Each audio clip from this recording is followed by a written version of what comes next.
pendidikan mereka itu melahirkan outcome-nya itu adalah tokoh pendidik, mereka pendakwah, profesional, dan cinta akan negara ini. Itu kelebihannya. Jadi begitu, Bu. Tetapi sekarang kita bandingkan, output dari pendidikan kita itu menjadi manusia apa? Kalau kita lakukan pendekatan akhlak, pendekatan etika, adab, maupun moral, moralitas hasil pendidikan kita tidak baik.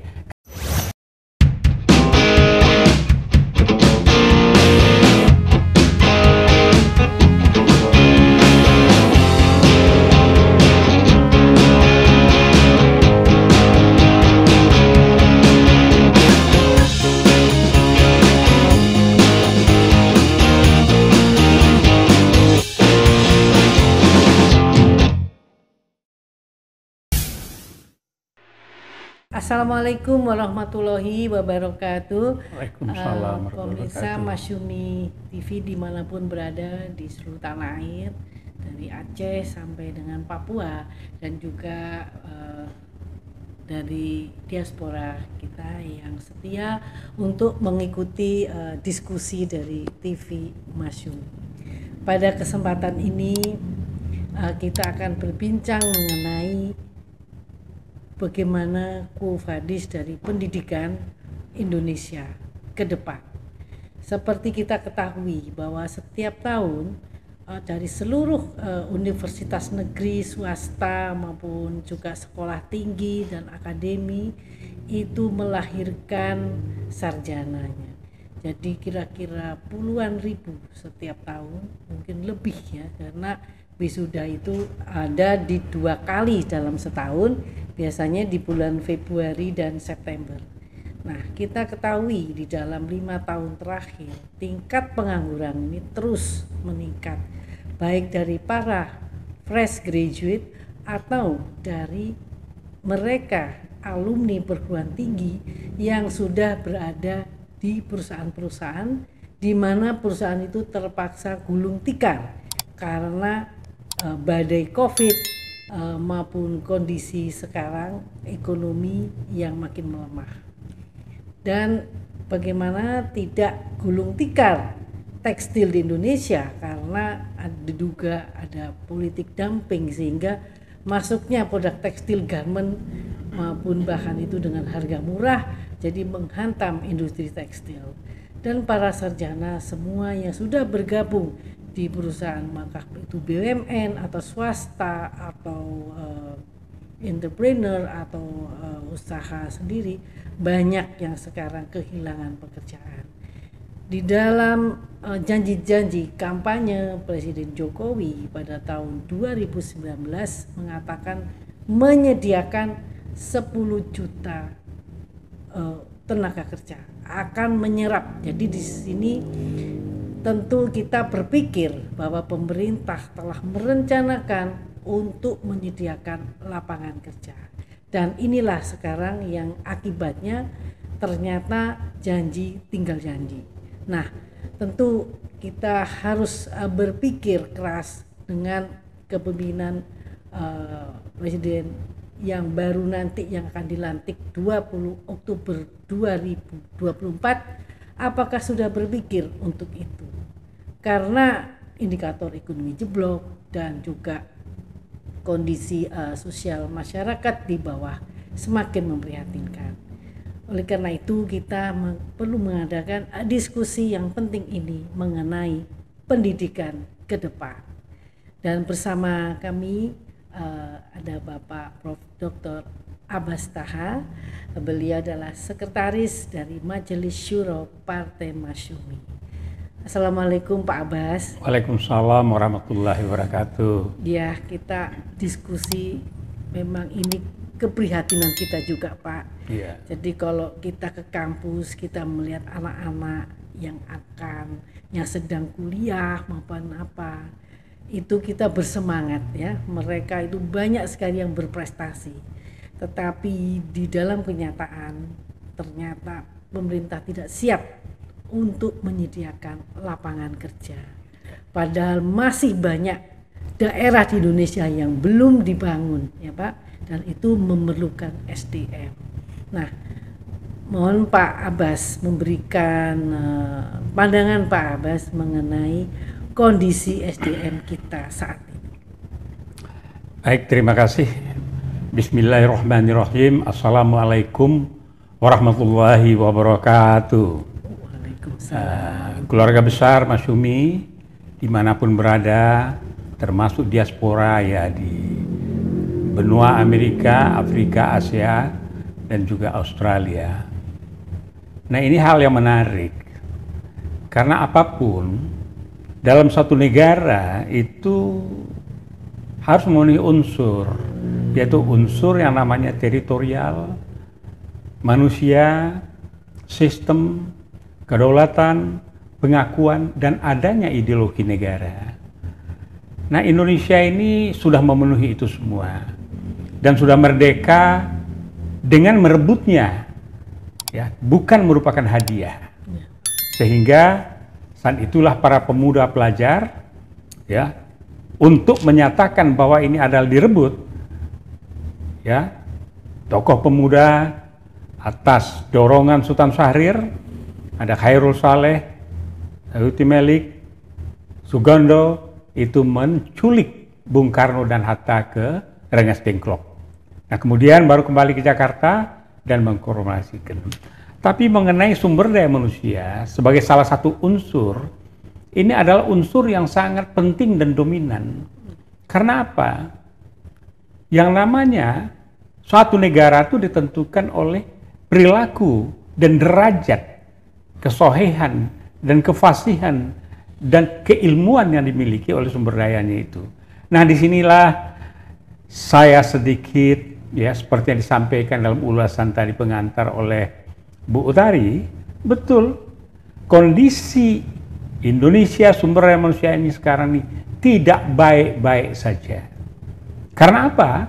Karena sistem pendidikan, perhatian terhadap pendidikan, perilaku dalam menyelenggarakan pendidikan, kalau kita lihat dari variabel yang menentukan dunia pendidikan adalah kurikulum silabi, tujuannya, tenaga pendidiknya, infrastrukturnya, kemudian melihat kebutuhan yang diperlukan oleh negara itu. Nah, kalau zaman Habibie dulu ada link and match, ya. Nah, itu ada, sehingga kebutuhan itu maka diproyeksikan ke sistem pendidikan. Nah, saya ingin menyampaikan sebetulnya kita perlu filosofi atau konsep yang dilakukan oleh para pendidik tempo dulu sebelum kemerdekaan maupun awal-awal kemerdekaan.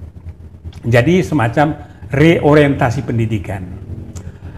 1800-an sampai 1900-an banyak yang ke Eropa maupun ke Timur Tengah, Darul Ulum, Al-Azhar, ke Yaman, ke Belanda terutama, dan beberapa ke State, ya. Nah, kemudian kembalilah mereka ke Indonesia seperti Bung Hatta, ya. Kemudian juga yang dari Timur Tengah mendirikan Al-Ittihadiyah tahun 34, kemudian tahun 35 mendirikan Training College. Sistem pendidikan mereka itu melahirkan outcome-nya itu adalah tokoh pendidik, mereka pendakwah, profesional, dan cinta akan negara ini. Itu kelebihannya. Jadi begitu, Bu. Tetapi sekarang kita bandingkan, output dari pendidikan kita itu menjadi manusia apa? Kalau kita lakukan pendekatan akhlak, pendekatan etika, adab maupun moral, moralitas hasil pendidikan kita tidak baik. Karena nyatanya sekian generasi ini melahirkan orang-orang yang mencuri, merampok di dalam republik ini sehingga kacaulah negara kita ini sekarang. Nah, di mana tanda kuncinya? Kalau Masyumi mempunyai 3 pilar, yaitu SDM, kemudian politik, dan ekonomi. Kenapa SDM? Iqra. Diajarkan kita itu, sebagaimana yang dikatakan oleh Khalifah Ali bin Ali Thalib, ilmu itu yang menentukan jalan perjalanan anak manusia. Kemudian, ya, politik, artinya harus jelas konsep, platform, dan kemana hendak dibawa. Nah, dalam hal ini, Masyumi ini mengacu kepada pembukaan Undang Dasar 45, yang kemudian menjadi Pancasila, yang tercermin di dalam Piagam Jakarta, sebagaimana yang dinamakan oleh Yamin. Jadi, Sumpah Pemuda, Piagam Jakarta, itu oleh Muhammad Yamin CS. Nah, saya balik, ya. Reorientasi pendidikan tuh gini, menyangkut aspek tadi kurikulum, silabi, tenaga pendidik, dan sebagainya. Tapi melahirkan walaupun sederhana infrastrukturnya, walaupun tenaga pendidik Belanda, walaupun kita pisahkan pendidikan umum dan agama, tapi saat itu melahirkan tokoh-tokoh yang luar biasa.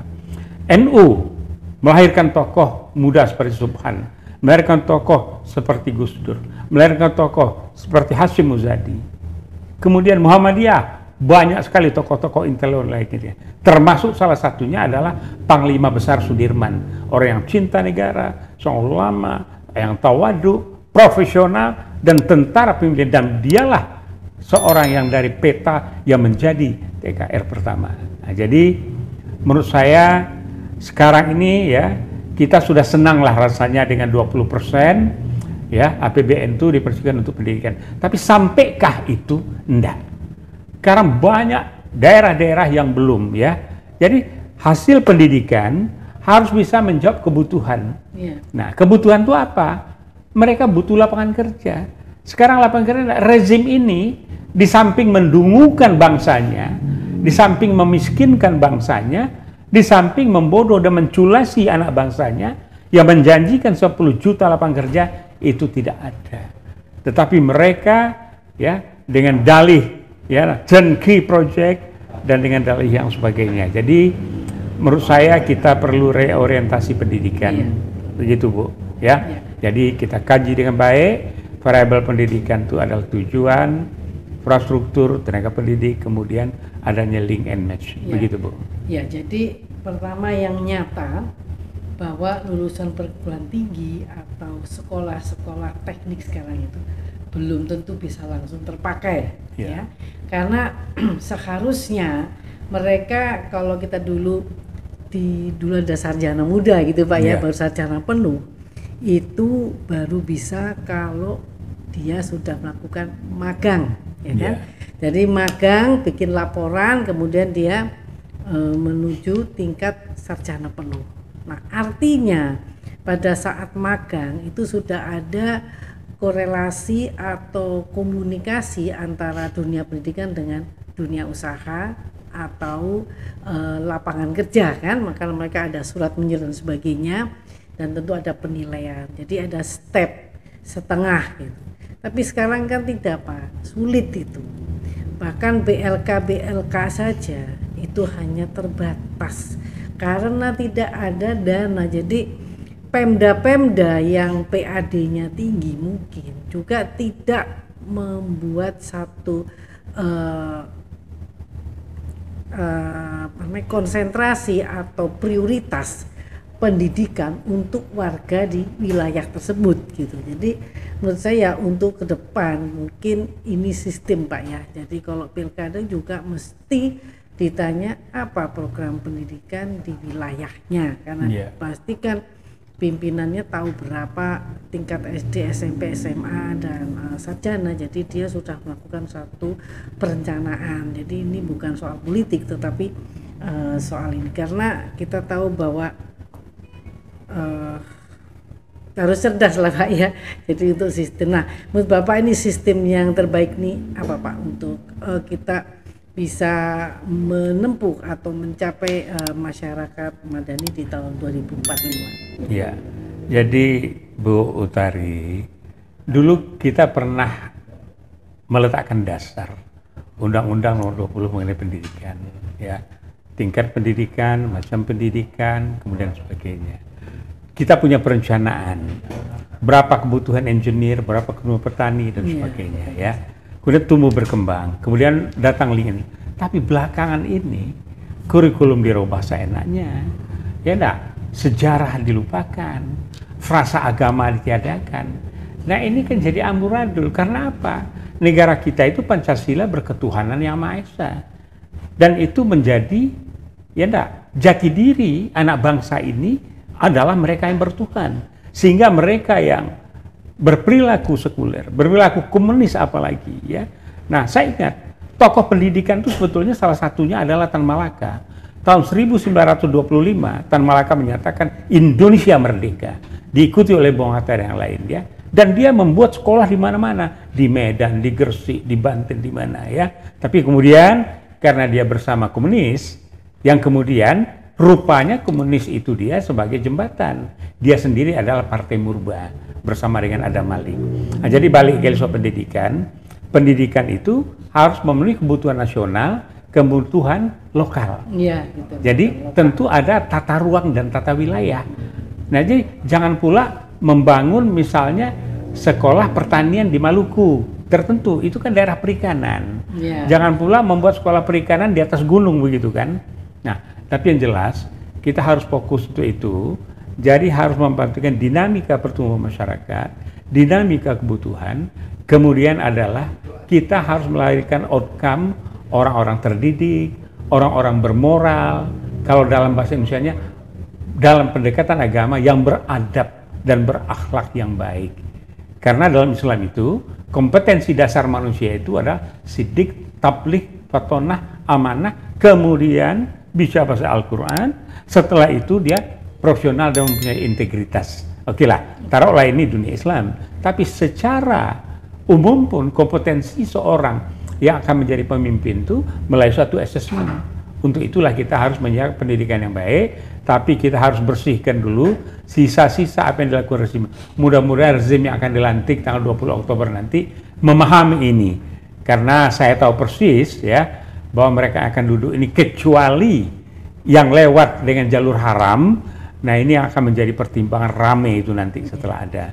Tapi untuk Prabowo pun seyogianya dia menyadari siapa dia, siapa turunannya, nasabnya apa, dan janji-janjinya waktu 2019 itu.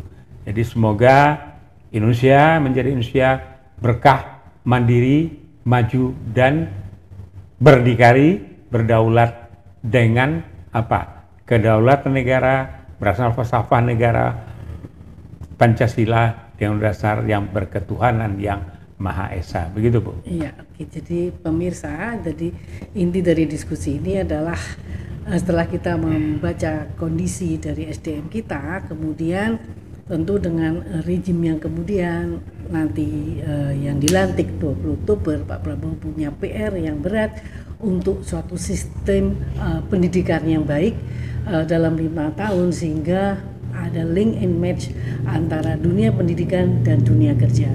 Demikian pula perencanaan-perencanaan ini harus jelas sehingga tidak ada ketimpangan pendidikan dari berbagai daerah dan semua punya standar nasional yang diharapkan akan bisa memberikan hasil yang terbaik baik untuk lokal maupun nasional. Jadi terima kasih sekali lagi atas perhatian dan juga kepada Pak Abbas atas kehadirannya di Studio TV ini. Baik pemirsa, sampai nanti kita pada diskusi yang akan datang yang akan lebih menarik. Terima kasih sekali perhatiannya. Wabillahi hidayah. Wassalamualaikum warahmatullahi wabarakatuh. Waalaikumsalam warahmatullahi wabarakatuh.